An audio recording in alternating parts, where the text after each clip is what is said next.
and welcome to Mystical Sisterhood. I'm Maureen Spielman, and I'm here today talking with Suzi Lula. Suzi is a spiritual therapist and premier wisdom teacher in the field of spiritual psychology, with over 20 years of working with clients all over the world. Suzi is not only a seasoned therapist, she has a full library of courses, including, but not limited to, Healing the Heart of the Inner Child, Learning the Language of Self Compassion, and Worthy. I'd have to say that each and every one of Suzi's courses works together, creating a beautiful tapestry of learnings and skills that a student can take away and apply to their lives.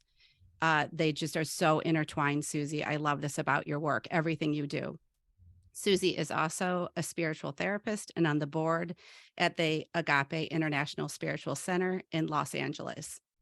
And is as if this weren't enough, she is also the best-selling author of The Motherhood Evolution: How Thriving Mothers Raise Thriving Children. If you are an exhausted mom who has put yourself to the side and feel exhausted or overwhelmed, pick this book up to learn how to replenish and nourish your soul. And in addition, really big, I know in your life right now, Suzi, is that you launched your very first certification in January of 2022. And it's been such an immense successful year for you with this. And so that's something I want to talk about today with the launch of your second collective. But welcome, Suzi. I consider you my dynamic, wise, multi-dimensional teacher. I am so honored to have you in my life. And I really couldn't be more excited to have you as my first guest kicking off this podcast. My intention for the podcast is joy, healing, and community. And I really believe you're a master of all three of those things. So let me just say, today we had decided on the topic of worth and compassion, and hoping that our listeners walk away with a new understanding of their inherent worthiness and practical takeaways to meet those places inside.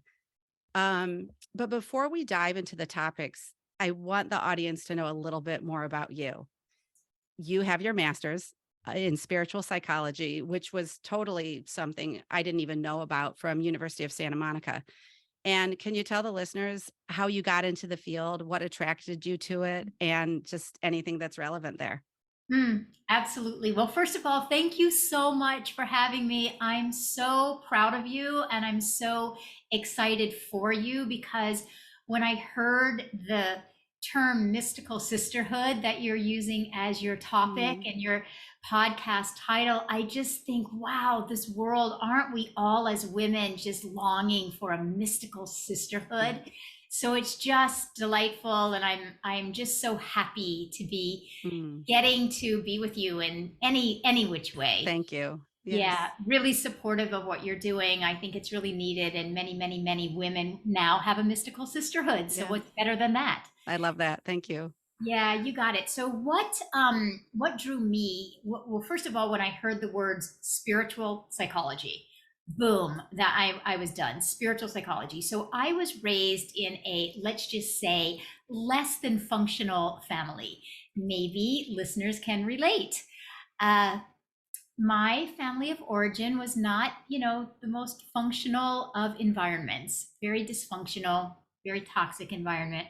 And I was always really longing to have a deeper connection with my mom. I really just wanted an emotional connection. I wanted that bond. I wanted her to approve of me. Mhm. I just wanted to feel seen and loved and accepted as I was. And there was so much chaos and turmoil. And so that wasn't happening. But what ultimately led me to the world of spiritual psychology is that even as a really young child, I I felt like my environment was chaotic and very dark, but I could always see this little flicker of like how my family could be. I Mm, always wanted us to go to therapy as a family. I think we went one time, did not go well. But I could always see a potential and a possibility of what could be in our family. So I was a journaler even when I was young, even as a teenager. I learned to meditate when I was a teenager. So I think I've always been hungry for it. But that little flicker is, now that I look back, Mm, obviously, as an adult and someone who is just passionate about this entire field of marrying spirituality mhm, and psychology, I recognize that there was a potential in my family. There's a potential in every wow, family. There's a potential in every single one of us when you were talking about worth. yeah, And so that's what really drew me to it. I think my own pain and my own desire to find that light and to have that little flicker, how to fan that flicker till it becomes like a full on flame and you are actually living in the light, of your own consciousness. yeah, that's so beautiful, and it reminds me of some of your teacher or teachings around how as children we're born into the light. We are light. We have this just golden pristineness within us. And so you knew the way you described yourself as a young girl, you knew. And then for a lot of people, that does get buried, but Yeah. you were able to, I feel like you're saying, keep that alive somehow. And just you had a knowing of what that bigger vision and picture was for your family, but also just following that thread that your life was putting out for you. Exactly. And I love when you were describing earlier, when you use the word worth, you said inherent worth. And I do always try to put those two words together to remind us that it is something that is encoded within Mhm. us. And I don't want to give out the wrong impression, because let me tell you, there were many, many, many years that it felt like that light was, that little Mm, flicker was completely extinguished. And I felt lost for a good bit of my teenage years, yeah. for sure. I really felt lost. And I think that that is what's so important for all of us to remember, that that flicker isn't only there if we can see it, if we can follow the thread. The flicker is there even in the moments when you do Mm, feel lost and you are feeling at a loss and you feel consumed by the chaos or the darkness, which I did for many years.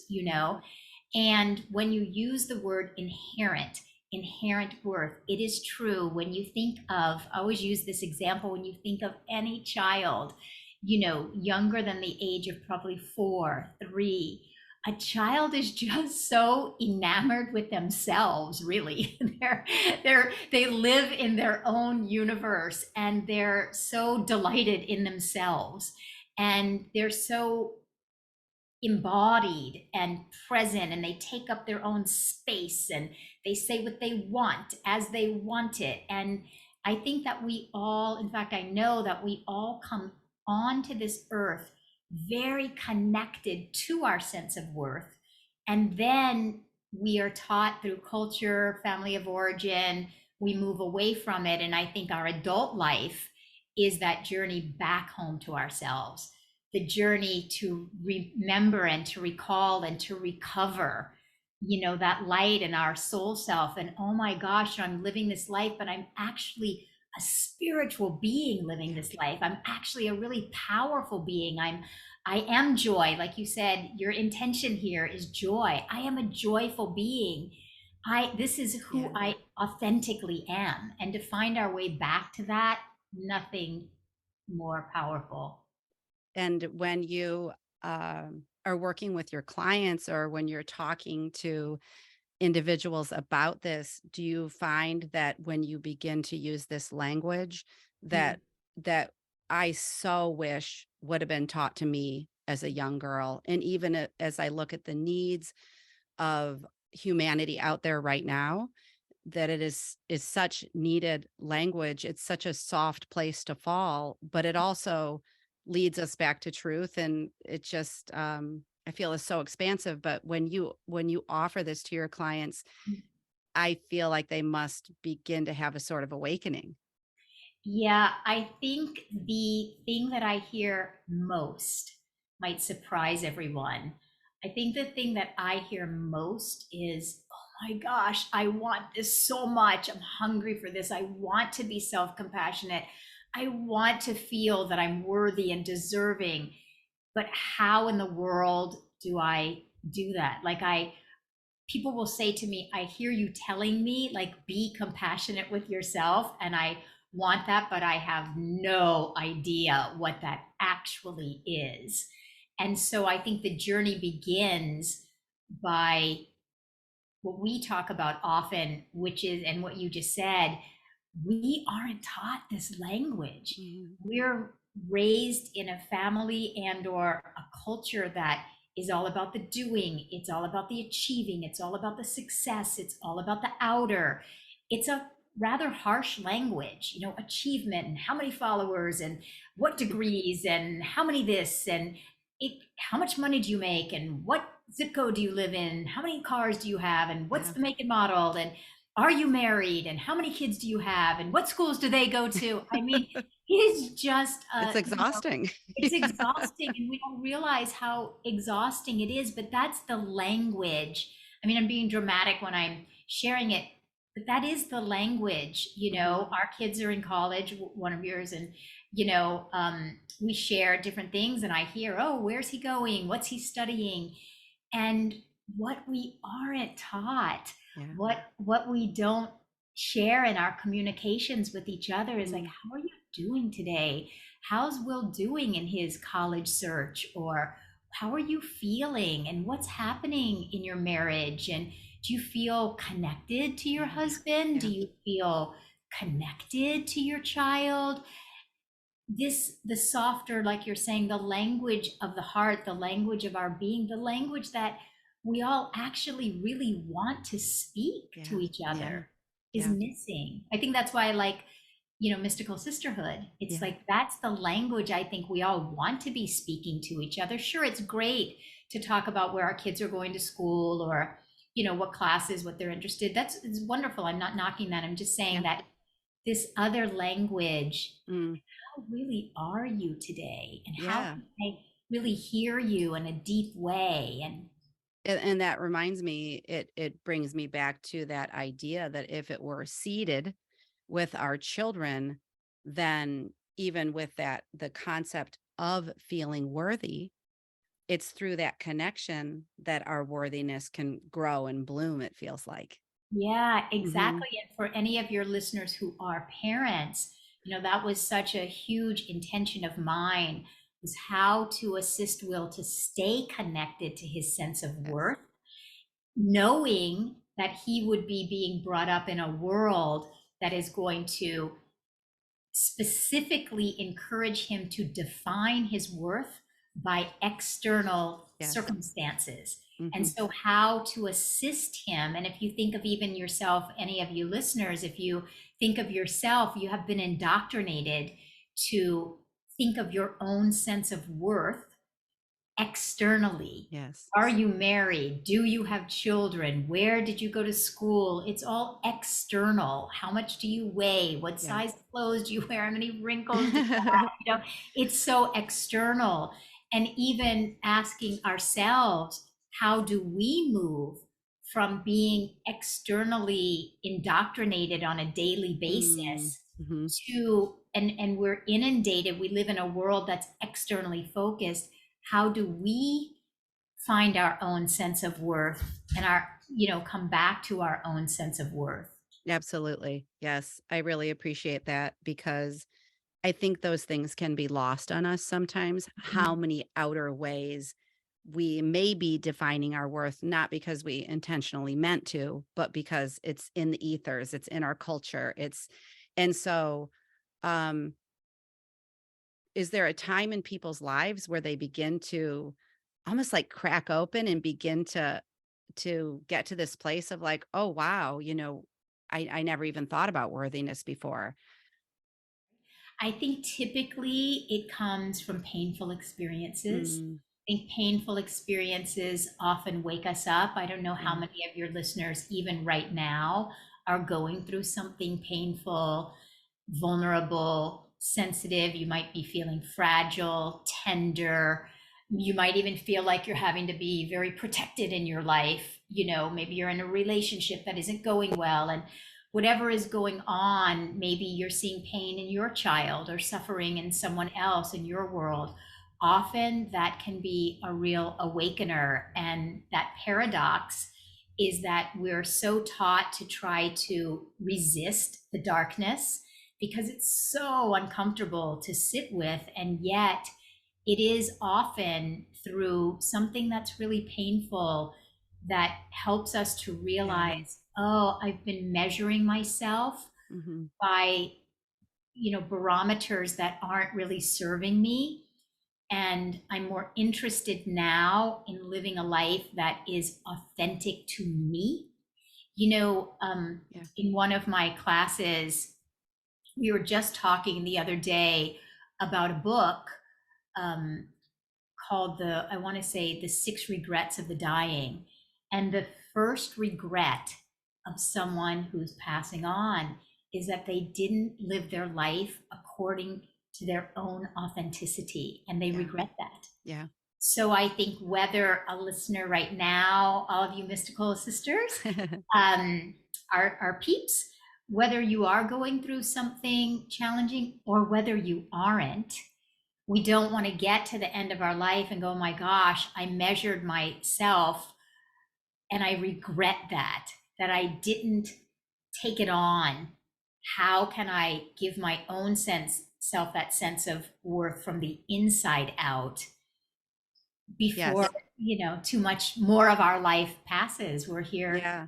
I um, love that. I love that, you know, nugget from the book, but also it's bringing the outer to the inner, and we don't have to wait for that huge painful event that right. many of us do go through, and it does awaken us in certain ways, but we don't have to wait for that moment. And that's such a beautiful reason why bringing a topic to this audience is so important, because just by seeding the questions alone and how we what our relationship is with our inner self, that's one that if you would have asked me 2 years ago, I would have said, what are you talking about? Like, relationship with myself? Are you kidding me?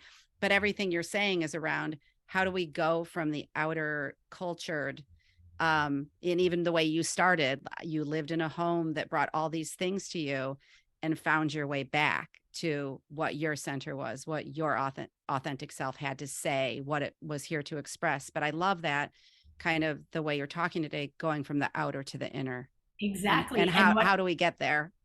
well, I was just going to say, would you be willing to like do a deep dive with me? Maybe we can literally do a practice right now, because I'm Yes, sure a lot of people are asking, okay, this sounds really great. How in the heck do I do it? I So love that. Yeah. yeah, let's just do a Hmm. practice right in this moment. But I'll say just before we do it, what you're saying reminds me also that the very things in the external world that perhaps you were judged for are sometimes the very things that are your greatest gifts. Like, Hmm. for instance, one of the excuse me, biggest pains I recall was that I was always told that I was too sensitive. Yeah. And I am a really sensitive individual, and I have come to know that every one of us on planet Earth is actually very sensitive Hmm. because we're spiritual beings. I We're love that. soulful Yeah. beings. You think of a young child, they're so sensitive. They touch the grass and they're delighted, and just their feet on the grass, and they look at a flower for a really long time. So for me, the very thing that I was judged as has become one of the very biggest things that I revolve my life around, working with individuals and being Beautiful. sensitive to their needs, and to listen deeply and to have that deep sense of compassion. But let's do I it. love Let's that. let's dive in. Let's do it. Okay. So, assuming that you're not driving, and anyone, if it feels right to you, you can close your eyes. But if it doesn't, you can keep your eyes wide, spanking open. So either way is fine. If it feels right to you, you can put your hand on your heart.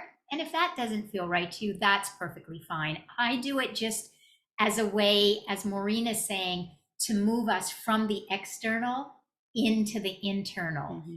from our mind to our heart. So I touch it so that I'm helping myself to go, okay, this is where I want to reside, in my own heart. And I'm just wondering, would you be willing, just willing, to imagine who you were when you were 3 years old? Every one of us was 3 years old at one time, 4 years old, 2 years old. Some of you may not remember. Some of you, when you think of yourself as two, three, four, there was already a lot of pain in your life. Some of you might not even remember it, but just imagine. It doesn't even have to be accurate. Imagine even better that you are a 3 year old. You barely have been on planet Earth and you're innocent. You're innocent. You're just looking at the light around you. You're just looking at the trees around you. Maybe have never seen an ocean before. You don't even know what the sand feels like in your toes. But you are new to planet Earth. You're new. You're inquisitive. You're curious. Everything feels like light. And so just imagine yourself. Who are you? What are your innate qualities? Were you very sensitive? See yourself as innocent. Who are you when you see your most innocent self? When you were a little firecracker and you came in and you had things to say and people to meet and things to do. Maybe you were busy, busy, busy because you have a lot of light and a lot of life you got to share and give. Maybe you were very quiet and you are there to draw people in. You're the person that everybody comes to. Who were you? Because when you were little, you knew exactly who you were and what you were here to bring and share and contribute. Just take this moment, be willing, maybe just one quality about yourself, maybe just one that has been lost. That just because you're listening to this podcast today, you are going to reconnect with it and bring it with you for the rest of the day, the rest of the week, the rest of the month, and the rest of your life. And then whenever you're ready, just gently open your eyes if they were closed. Mm. Anything come to you, Maureen? Well, thank you so much for taking me through that experience. And I can't wait to hear what listeners came up with, what came to them. I feel like I could see the truth of who I was when Mm, you suggested, can you imagine yourself at this age? It feels really full of possibilities. It feels like it was really drawing out who is my true self. And that's the woman, I don't know if you'd say the woman, the girl who I'm getting back to, I guess the soul that I'm getting back to. And I really appreciated just taking me through that because I can see myself almost, you talk a lot about seeing yourself in a higher consciousness from a mountaintop place. That visualization, visioning helps me see myself in sort of a new expanded way. yeah. I love that you saw the truth of who you were, that even now as a woman, you are getting back to. So the way that we do this practice is we do recognize, 24/7, we're inundated from the outer world, but this moment, hopefully this moment is precious. And then you can protect this moment and now you're connected with this part of you. And I too can't wait to hear, I'd love to hear what listeners Yeah. are. It's always so amazing to me how when we simply take a moment, that was maybe 3 minutes, Yeah. it wasn't very much time at all. You could do something like that when you're doing the dishes, when you're doing the laundry, when you're vacuuming, it doesn't need to be something that takes hours at a time. It's setting a particular inner tone. That's why I like to place my hand on my heart, because Mhm. I want to be intentional about inviting these places. Like I want to reconnect with these places so that they are the parts of me that lead. They are the parts of me that I radiate. And Mhm. so I'm interested what your listeners, it'll be cool to Yes. hear. Yeah. Just that one little kernel, that one little seed, like you're saying, and then you hold it close to you and you talk to it. You talk and have conversations and dialogues, and you build upon that, and you maybe have the courage to, I can remember when I first started having the courage in my family to own my own sensitivity, where it had been judged. I felt the judgment coming at me, but I started to radiate and I started to take ownership that actually, yeah, you guys are right. The part you're inaccurate about is judging it. But the part Yes. that you're right about is like, I am really sensitive. And you know what? I kind of think that's cool in me. Yeah. And I've moved from judging it myself to tiptoeing in to being willing to radiate it a little bit out into the world till now I feel like it's my dang superpower. Yes. My sensitivity is my superpower. I even put it in my official bio. You know what I'm saying? Like, I'm going to put that quality of being into something that's a resume, a doing, because I'm proud of it, because it is who I am. And when I'm on my deathbed, moving on, it's like, I'm not going to look so much at what, trophy was on my bookshelf as much as like, was I sensitive? Was I compassionate? Did I treat others with kindness? Was I wise? Those are Hmm. the things that I think all of us want to be seen, and all of us want to feel connected, like in a sisterhood. Yes. Yes. And I appreciate all of that. And it's like, I feel like there could be a picture of you and then all these words around you that you use that they're not just words, they're going back to the language of the universe and how you, whether it's divinity or worthiness or compassion, self compassion. And what I really feel like, even when you painted that picture for the listeners around the visioning of our small child, it is filled with compassion and kind of like I called it softness before, but it's a really compassionate container to hold yourself in. And that's that. I've heard you say before, compassion is a bridge. I forget how you said that exactly, but it's a bridge. And I know it's a bridge to my heart, but I feel like it's a bridge. If you can talk to the listeners a little bit about cultivating compassion within and what that means to you. Absolutely. So I'll tell you the easiest way to do that. I'll just stay with this quality of sensitivity since I happen to be talking about it. But for those of you listening, just use your own quality. Maybe you're wanting to remember yourself as abundant. Maybe you're wanting to remember yourself as worthy or deserving or enough or compassionate or shiny, sparkly. Maybe you're wanting to reconnect with your sparkly self because you've been feeling really dark lately. So whatever it is that rings true for you, I'll go with sensitivity. But here's the easiest way to connect with yourself and cultivate compassion. And I do say that compassion is the portal to healing. When you Mhm. can have self-compassion, you heal, period, right? So the easiest way to do it, so I'll walk you through it. So in my world, I was teased and judged and criticized. Oh, you're so sensitive. Oh, of course you're moving out to Los Angeles. That's what they used to say. Of course you're moving to Los Angeles, right? You're so sensitive. So imagine, so take whatever happened with you, whatever little thing you've put away in your back pocket, work with that. Now, who would I have been?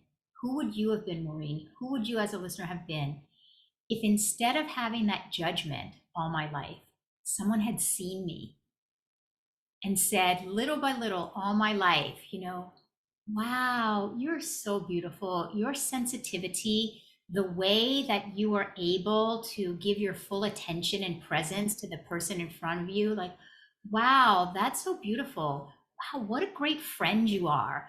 I really love the way that you're willing to give your friends, hours of your time. I really love the way that you're able to forgive your friends and see their, we're all imperfect, or just making it up. But what if my that quality of sensitivity, what if it had been honored instead of Oh, judged? wow. Yes, the sky would be the limit. The sky would be the limit, Yeah. right? I wouldn't have taken 10 years to go find it again, right? The sky would be the limit. So that right there is self-compassion. What if, so all of you can imagine, what if who would you have been? What would someone have been saying to you if they would have been honoring your gifts rather than judging your gifts? And whatever that would have sounded like for you becomes your self compassionate voice. Mm, yep. So had I been hearing, oh my gosh, you're really sensitive and you really care about your friends, when I was a teenager, let's say, wow, you really care about them. And it's beautiful to witness how you're so accepting of other people, or wow, I really notice how you seem to be the one that everybody calls you. And that's such a lovely quality. So what I wasn't hearing, but I know would have helped me, now I say that to myself. You say that to yourself. That becomes your inner dialogue. That's how you create a language of fluency of self compassion. Now I'm not a little girl anymore. So that happened. Now it's incumbent upon me to provide this for me. It was an unmet need before, but now I'm going to give that to myself. So for me, I'm vacuuming. And I go, wow, Susie, really cool that, I really like the kind of person I am, where I just couldn't wait to come give Maureen this time and be on Hmm. her show for her and champion her podcast. I can't wait. I can't wait to share it everywhere. Wow, that's so cool. I like that I'm a champion of other people. Now, I say one little tangential comment on that is just we women have been taught, ooh, that sounds so arrogant. Because even in my mind, I'm like, oh, that Right. sounds a little Yes. arrogant to be going, I'm vacuuming, going, I really like this about myself. And yet it's not arrogant. It's true. That is a quality in me. And why, as women, don't we say, I really like this about myself? I really claim this about myself. I really take ownership. I step into this. I want to be empowered. I want to integrate this. I want to, because the more that I see my light, the more I can celebrate your light. The more I Yes. can Yes. celebrate another sister's light. When I can see my Yes. light, I can see everybody's light. So we And sometimes want mhm. to see our own light, and then we diminish it by saying, oh, I hope that doesn't sound too arrogant, apologize for it. But Yes. it's something that's truthful about you, own it, dang sister, like own it. you know Hmm. Hmm. Yeah, I love that. And so what I hear you saying is that it's a practice. It is something that we learn, and what you're saying is it's so full of, a lot of people say those words infinite possibilities, but it really is for ourselves, because also I've heard you say compassion is medicine for the soul. And so when you're giving yourself, these aren't just like vacant words. This isn't just talk. It's actual, it carries a resonant energy, it feels like. And when we apply it to ourselves and really be by our side, it feels like in the way that we wanted to have someone be by ourselves, it's not just a practice, it's actually a very effective one that gives ourself messaging that we are worth it, to circle back, that we are worth being heard. We are worth celebrating the qualities that we came onto this earth to share. And it kind of comes out of us then exponentially. I feel like the more dedicated our practice becomes. Exactly. And it's just what you said. It's a practice. And I like to say it's a way of life, because every one of Hmm. us is going to do some version of like either dusting our furniture, making dinner tonight, doing our laundry, whatever it is, showing up for work, driving in our car, maybe to get back and forth to work, picking up our kids, whatever is the outer world. We Yep. always have an inner world going on. Yes. And we Yes. do have dominion over how we are going to treat ourselves. And you're right. I do always say self compassion is medicine for Hmm. the soul. It Hmm. is the only Hmm. medicine that our soul is longing out for. When you have compassion for yourself, when you see yourself, when you are interested in connecting with yourself, whether you're driving to pick up your kids from school, whether you're making dinner, whatever it is in your world. Maybe you're walking in to do a presentation, you're going to be asking for a promotion, whatever it is that's going on in your world. how you are being with Yeah. yourself is the part that you have dominion over. That is Hmm. practically the only part of life. I don't know what's going to happen to me tomorrow, but I do know that I have dominion over the way that I'm going to choose to treat myself. And I do believe that at the beginning, I have so much compassion for people because it can feel like an Hmm. uphill journey when you haven't really, it's like going to Russia. If you don't even know the Russian alphabet, it can feel very overwhelming if you're an English speaking person. So English is Yes. my first language. And if I show up in Russia and I don't even recognize the alphabet on a sign to tell me to go right or left, it can be daunting. So we have to have a lot of compassion because we're entering into a new language, but that's the power of a sisterhood too. Keep listening to the next week's podcast, and each Yes. thing each thing builds on the one before. That's how we practice and um, continue to empower yourself by, I mean, it's simple, really. Continue to say kind things to yourself. Yeah. Yeah. That is a And I love decision. that.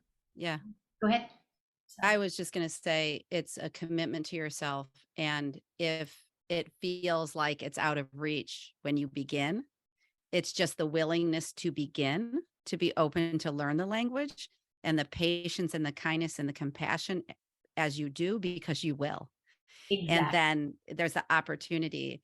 So that brings to mind, I really wanted to give you the opportunity to tell our listeners today about your soul care coaching certification. You launched it last January to a really great collective of individuals, both men and women alike.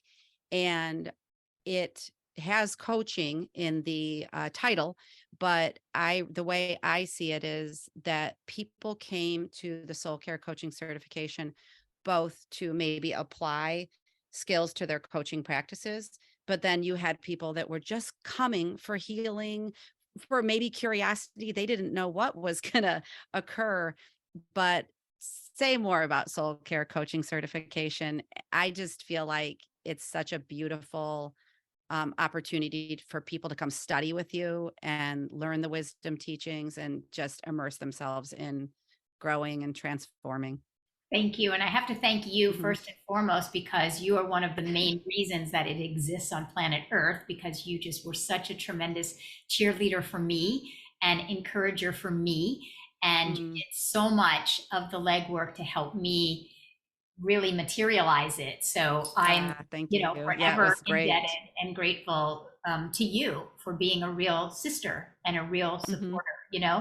And that's what we have now. It launched last January, and we still meet every single week because we've just created this community where we can't get enough of each other. And so let me say a little bit about it. So it's called Soul Care Certification, Training in the Art and Practice of Spiritual Psychology.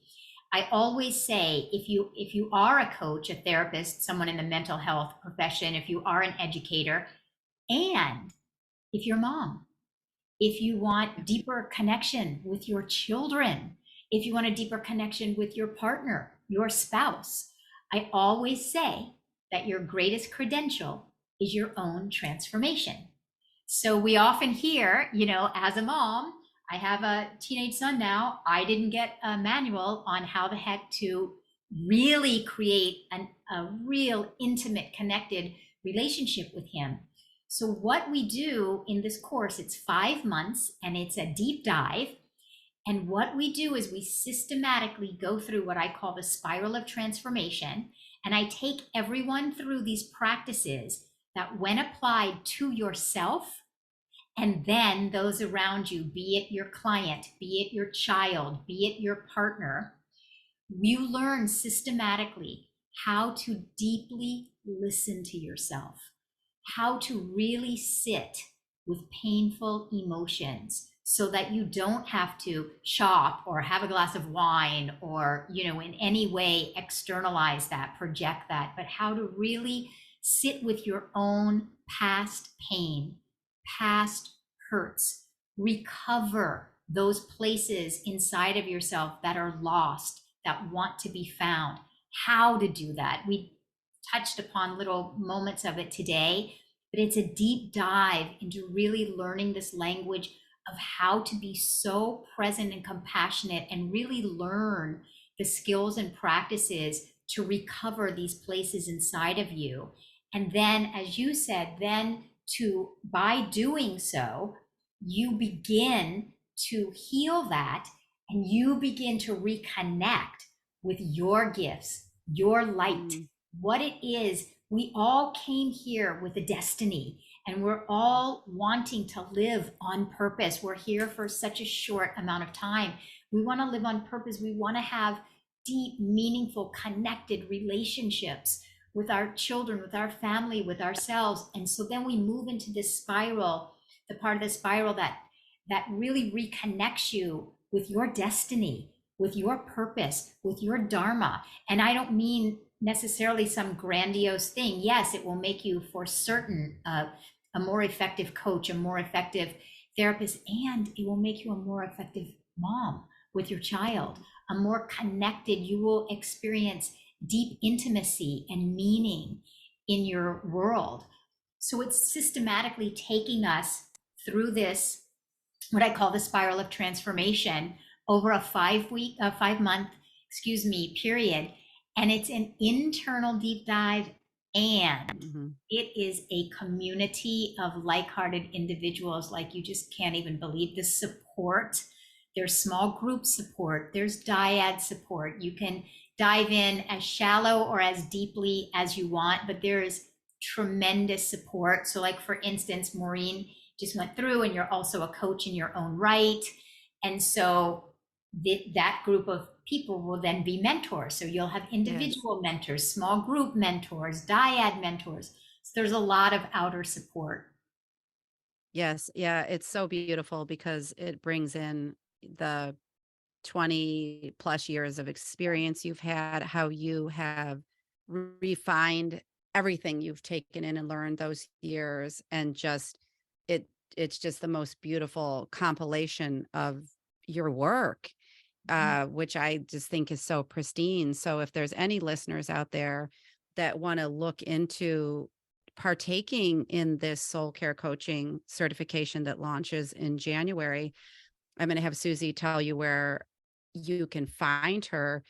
And really, I can't more highly recommend that you take part of it, because I will tell you that the people that came to this first collective, I would be surprised if not every single one of them said that it was life changing.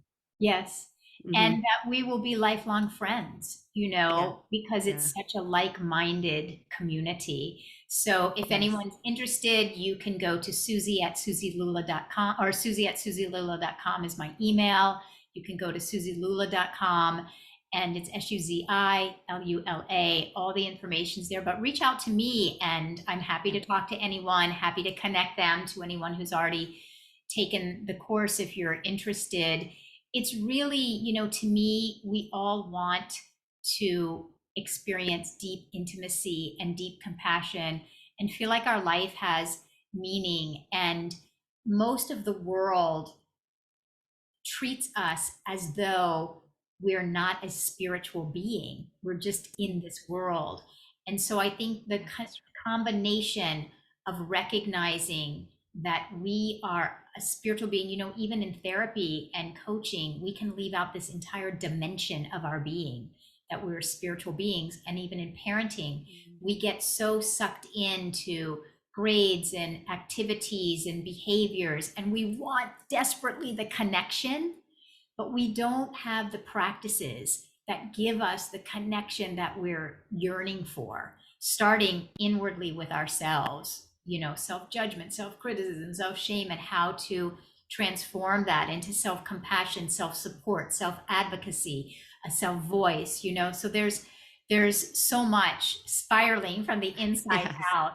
out into all of your relationships. So I'd love to talk to anyone about it, and it's pretty Yes. great work. I love that. I will drop all your social Great. media and your website in the show notes. And also, yeah, if there's any listeners that want to talk to coaches that have gone through, individuals that have gone through, I know you offer that up as well. So please reach out to Susie.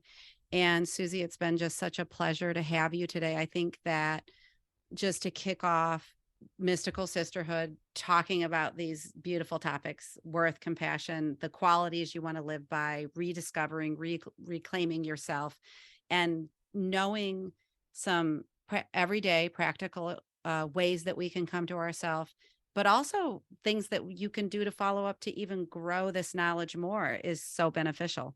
Exactly. So Hmm. thank you so much for having me. Like I said, I'm your biggest supporter. I'm your biggest Oh, thank you. cheerleader. I think it's so needed. And I just can't wait to see how your sisterhood grows too. It's Yes. very Yeah. needed. And I love what you're doing. And thank you so much for having me. I'm also honored to get to kick it off with you. I know. Thank you so much, Suzi. And just to finish today, if there's anything shared here that lifted or resonated the listeners, I'd be so honored if you'd head over to iTunes and leave a review. This helps other people discover this sort of magical thinking, bringing us into another realm, new ways of seeing things. And it would mean so much to me. And in the meantime, this is Maureen Spielman, and this is Mystical Sisterhood. And thank you, Suzi. My pleasure. Thanks for listening to this episode of Mystical Sisterhood. To learn more about my one-on-one coaching programs or join the Mystical Sisterhood membership, visit maureenspielman.com or mysticalsisterhood.com. Thanks so much. I'll see you in the next episode.